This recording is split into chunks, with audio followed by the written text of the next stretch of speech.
اللہ اللہ اللہ اللہ۔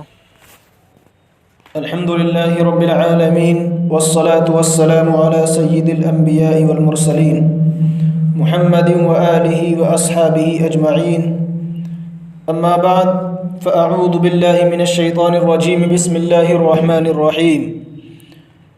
إن الصلاة تنهى عن الفحشاء والمنكر، وقال رسول الله صلى الله عليه وسلم: بين العبد وبين الكفر ترك الصلاة. صدق اللہ مولانا العظیم وصدق رسولہ النبی الکریم۔ وہ سجدہ روح زمیں جس سے کانپ جاتی تھی، وہ سجدہ روح زمیں جس سے کانپ جاتی تھی، اسی کو آج ترستے ہیں منبر و محراب۔ محترم بزرگ اور عزیزو، اللہ تبارک و تعالی کا احسان عظیم ہے کہ حق تعالی شانہ نے ہمیں اس وقت مسجد میں آنے کی توفیق مرحمت فرمائی اور نماز جمعہ ادا کرنے کے لیے ہم سب کو مسجد میں آنے کے لیے توفیق بخشی۔ خالق السماوات والارض نے امت مسلمہ اور اپنے حبیب محسن انسانیت صلی اللہ علیہ وسلم کو بے بہا نعمتوں سے نوازا اور ہمیشہ تحفوں سے سرفراز فرماتا رہا۔ ان نعمتوں میں سے ایک اعلیٰ اور عرفہ تحفہ نماز کا تحفہ ہے۔ اس متبرک تحفے کی فضیلت روز روشن کی طرح آیا ہے۔ اللہ تبارک و تعالی نے حج کو فرش پر نازل فرمایا، روزے کو فرش پر نازل فرمایا، زکوٰۃ کو فرش پر نازل فرمایا، ایمان کو فرش پر نازل فرمایا۔ تمام احکام کو اللہ تبارک و تعالی نے فرش پر نازل فرمایا، لیکن جب نماز کی باری آئی تو رب کائنات نے اپنے محبوب محسن انسانیت صلی اللہ علیہ وسلم کو فرمایا کہ ہم آپ کو ایک قیمتی تحفہ دینے والے ہیں۔ یہ تحفہ بہت اعلیٰ ہے، یہ تحفہ بہت ارفع ہے، اور اعلیٰ اور ارفع شے کو اعلیٰ ہی جگہ عطا کیا جاتا ہے، لہٰذا نماز کو عرش الہی پر بلا کر عطا کیا گیا۔ محترم بزرگوں اور عزیزو، توحید اور ایمان کے بعد انبیاء علیہ السلام نے نماز ہی کو اہمیت دی ہے، نماز کی تلقین کی ہے۔ قرآن کریم میں جگہ جگہ پر اقیموا الصلاۃ ذکر کیا گیا ہے، کہیں یہ الفاظ ذکر کیے گئے ہیں کہ یا ایھا الذین آمنوا استعینوا بالصبر والصلاۃ، اے مومنو صبر اور نماز کے ذریعے سے مدد طلب کرو۔ جب صحابہ کرام رضوان اللہ تعالی علیہم اجمعین کو حضور صلی اللہ تعالی علیہ وسلم نے معراج کے تحفے کا ذکر کیا اور نماز کی بشارت دی تو تمام صحابہ کرام جھوم اٹھے، سبحان اللہ سبحان اللہ، اب تو نمازوں کے ذریعے ہم ہر مشکل آسان کر دیں گے، اب تو ہمیں خدا سے مانگنے کا واسطہ اور وسیلہ مل گیا۔ 5 وقت کی نماز ادا کریں اور 500 نمازوں کا ثواب ملے۔ نماز جنت حاصل کرنے کا ذریعہ ہے، نماز رضائے الہی حاصل کرنے کا وسیلہ ہے، نماز رسول کی محبت حاصل کرنے کا واسطہ ہے۔ دل میں ہر ایک انسان کے حسرت ہے جہاں کی، دل میں ہر ایک انسان کے حسرت ہے جہاں کی، وہ باغ جہاں سر کو جھکانے میں ملے گا۔ دوست بزرگوں اور عزیزوں، کوئی متقی نماز کے بغیر متقی ہو نہیں سکتا، کوئی ولی نماز کے بغیر ولی نہیں ہو سکتا، کوئی قطب نماز کے بغیر قطب نہیں ہو سکتا۔ حضور علیہ السلام نے بھی نماز ادا کی، صحابہ کرام نے بھی نماز کی پابندی کی، تابعین نے بھی نماز پر دوامت کی، تبع تابعین نے بھی ترک نماز نہیں کی، ائمہ مجتہدین نے بھی نماز کو پکڑے رکھا، اولیاء کرام نے بھی نماز کو اختیار کیا۔ کوئی بتا دو کہ کسی نبی نے نماز کو ترک کیا ہو اور وہ نبی بن گیا ہو؟ کوئی ولی نماز کے بغیر ولی نہیں بن سکتا، کوئی قطب نماز کے بغیر قطب نہیں بن سکتا، کوئی ابدال نماز کے بغیر ابدال نہیں بن سکتا، کوئی امام نماز کے بغیر امام نہیں بن سکتا۔ آپ بتا ہی نہیں سکتے، اس لیے کہ یہ محبوب عمل ہے۔ نماز سے قلوب کو نورانیت ملتی ہے، نماز سے ایمان و عقائد کو قوت ملتی ہے، نماز زندگی کو آفتاب سے بھی زیادہ روشن کر دیتی ہے۔ نماز اس وقت چراغ کا کام کرتی ہے جہاں پر چاروں طرف اندھیرا ہی اندھیرا ہو، یعنی کہ قبر میں۔ نماز مصائب و پریشانی کو ٹال دیتی ہے۔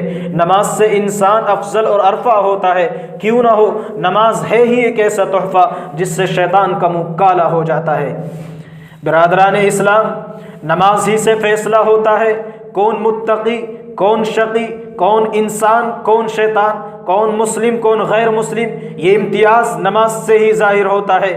دوستو، مشکوٰۃ شریف اٹھائیے، حضرت جابر رضی اللہ تعالیٰ عنہ فرماتے ہیں کہ محسن انسانیت صلی اللہ تعالیٰ علیہ وسلم نے فرمایا، بین العبد و بین الکفر ترک الصلاۃ، کہ بندے اور کفر کے درمیان صرف نماز کا ترک کرنا ہے۔ مشکوٰۃ شریف کے اسی صفحے پر دیکھیں، اور ایک حدیث ہے جس کے راوی حضرت بریدہ رضی اللہ تعالی عنہ ہیں، فرمایا رسول اکرم صلی اللہ علیہ وسلم نے، العہد بیننا وبینہم الصلاۃ فمن ترکہا فقد کفر، کہ ہمارے اور منافقین کے مابین عہد ہے، وہ نماز ہے، پس جس نے اس کو ترک کیا گویا اس نے کفر کیا۔ حضور پر نور صلی اللہ تعالی علیہ وسلم نے دوسری جگہ ارشاد فرمایا، من ترک الصلاۃ متعمدا فقد کفر، کہ جس نے جان بوجھ کر نماز کو ترک کیا گویا اس نے کفر کیا۔ ان تمام احادیث کی روشنی میں نماز کی اہمیت اظہر من الشمس ہوتی ہے، اور محسن انسانیت صلی اللہ تعالی علیہ وسلم نے اپنی آنکھوں کی ٹھنڈک نماز میں بتایا ہے۔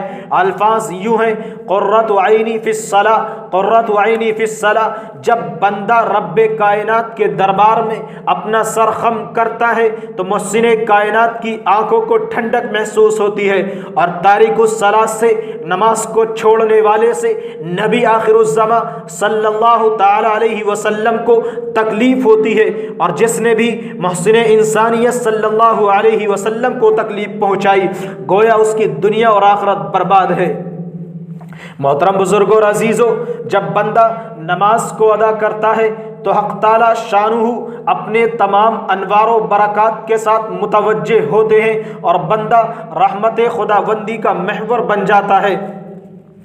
دوستو، کسی شاعر نے کیا ہی خوب کہا ہے، یہ ایک سجدہ جسے تو گراں سمجھتا ہے، یہ ایک سجدہ جسے تو گراں سمجھتا ہے، ہزار سجدوں سے دیتا ہے آدمی کو نجات۔ شہدائیان اسلام، قیامت کے دن سب سے قبل، سب سے پہلے نماز کے بارے میں سوال ہوگا۔ اس دن کسی کا کوئی نہیں ہوگا، انسان خود کے پسینے میں ڈوبتے ہوں گے، ہر شے نفسی نفسی پکارے گی۔ اس وقت سب سے پہلے نماز کا سوال ہوگا۔ ماہ رسالت سرکار دو عالم صلی اللہ تعالی علیہ وسلم کا ارشاد ہے، اول ما یحاسب به العبد یوم القیامہ الصلاۃ فإن صلحت صلح سائر عمل وإن فسدت فسدت، کہ یوم قیامت میں سب سے پہلے حقوق اللہ میں نماز کا حساب لیا جائے گا۔ اگر نماز درست نکل آئی تو تمام اعمال درست، اور اگر نماز ہی خراب نکلی تو سارے اعمال بیکار ہیں۔ کسی شاعر نے کہا، روز محشر کی جاں گداز بود، روز محشر کی جاں گداز بود، اولین پرشز نماز بود، کہ جب نماز درست ہے تو تمام اعمال قبول ہیں، حج بھی قبول ہوگا، زکوٰۃ بھی قبول ہوگی، روزہ بھی قبول ہوگا، اور دیگر اعمال صالحہ بھی قبول ہوں گے۔ اور اگر نماز ہی درست نہ ہو تو سختی کے ساتھ امتحان ہوگا۔ اللہ تبارک و تعالی ہم سب کا امتحان آسانی سے فرمائے۔ محترم بزرگوں اور عزیزوں، آج کے دور میں بہت خوبصورت اور عالی شان مسجدیں تعمیر کی جاتی ہیں، لیکن اس میں اللہ کو یاد کرنے والے بہت کم نظر آتے ہیں، اس کو آباد کرنے والے بہت کم نظر آتے ہیں۔ بعض جگہ تو عالی شان مسجدیں ویران اور قبرستان نظر آتی ہیں۔ پہلے مسجدیں تھی کچی تو پکے تھے نمازی، پہلے مسجدیں تھی کچی تو پکے تھے نمازی، آج مسجدیں ہیں پکی تو کچے ہیں نمازی۔ نماز کی اہمیت ہر مسلمان کے قلب میں ایسی ہونی چاہیے جیسا کہ حضرت عمر فاروق رضی اللہ تعالیٰ عنہ کے قلب میں تھی۔ حضرت عمر فاروق رضی اللہ تعالیٰ عنہ خلیفہ دوم امامت فرما رہے ہیں، آپ پر قاتلانہ حملہ کیا گیا، آپ زخمی ہو گئے۔ فوراً عمر فاروق رضی اللہ تعالیٰ عنہ نے عبد الرحمن بن عوف کا ہاتھ پکڑ کر امامت کے لیے آگے بڑھا دیا اور امت مسلمہ کو یہ سبق دیا کہ میری فکر مت کرنا، نماز کی فکر کرو، اس لیے کہ جان دی ہوئی اسی کی تھی، حق تو یہ ہے کہ حق ادا نہ ہوا۔ حضرت عمر فاروق رضی اللہ تعالیٰ عنہ کا خون بہت زیادہ بہہ چکا تھا، جس کی وجہ سے غشی طاری ہو جاتی۔ غشی کے ازالے کے بعد کسی نے حضرت عمر فاروق رضی اللہ تعالیٰ عنہ سے کہا کہ نماز کا وقت آ گیا ہے۔ حضرت عمر فاروق رضی اللہ تعالیٰ عنہ فرماتے ہیں ہاں نماز کا وقت آ گیا ہے۔ فرماتے ہیں نماز ضرور پڑھنی ہے، جس نے نماز نہیں پڑھی اس کا اسلام میں کوئی حصہ نہیں۔ نبی اکرم صلی اللہ تعالی علیہ وسلم نے ارشاد فرمایا الصلاۃ عماد الدین فمن اقامها اقام الدین ومن هدمها هدم الدین، کہ نماز دین کا ستون ہے، جس نے نماز کو قائم کیا اس نے دین کو قائم کیا، اور جس نے نماز کو منہدم کیا اس نے دین کو منہدم کیا۔ حضرت عمر فاروق رضی اللہ تعالیٰ عنہ نے اسی حالت میں نماز ادا کی اور فرمایا کہ جب میں نماز پڑھنے سے عاجز ہو گیا ہوں تو زندہ رہنے میں کوئی لطف نہیں، ایسی زندگی میں کیا مزہ جس سے احکام الہی میں کوتاہی آ جائے۔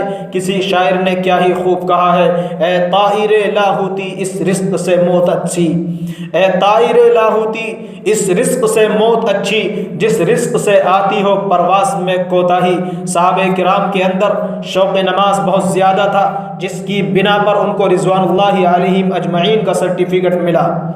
بے نمازی کو تو زمین بھی پسند نہیں کرتی کہ یہ میرے اندر دفن ہو جائے۔ اس پر میرے محترم عزیزو، میں آپ کو ایک مختصر سا واقعہ سناتا ہوں۔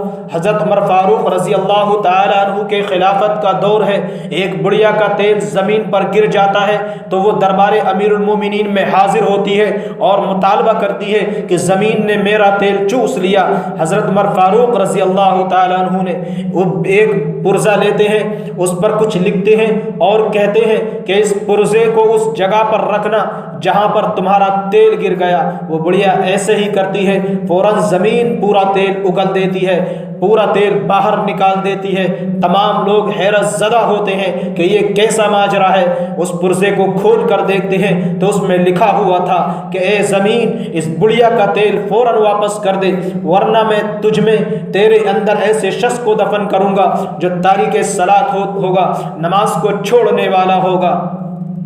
حضرات سامعین، ہمیں اس عبرت ناک واقعے سے نصیحت حاصل کرنی چاہیے کہ زمین نماز کو چھوڑنے والے کو پسند نہیں کرتی۔ اگر ہم نمازیں چھوڑیں گے تو قبر میں جانے کے بعد ہمارے ساتھ زمین کیا معاملہ کرے گی؟ اللہ تبارک و تعالی ہم سب کو قبر کے عذاب سے محفوظ فرمائے اور نماز کا ہمیں پابند بنائے۔ میں اس شعر کے ساتھ اپنی بات کو ختم کرتا ہوں کہ پڑھ نماز پنجگانہ نہ کر کوئی بہانہ، پڑھ نماز پنجگانہ نہ کر کوئی بہانہ، اس میں ہے تیری جنت ورنہ دوزخ ہے تیرا ٹھکانہ۔ وما علینا الا البلاغ۔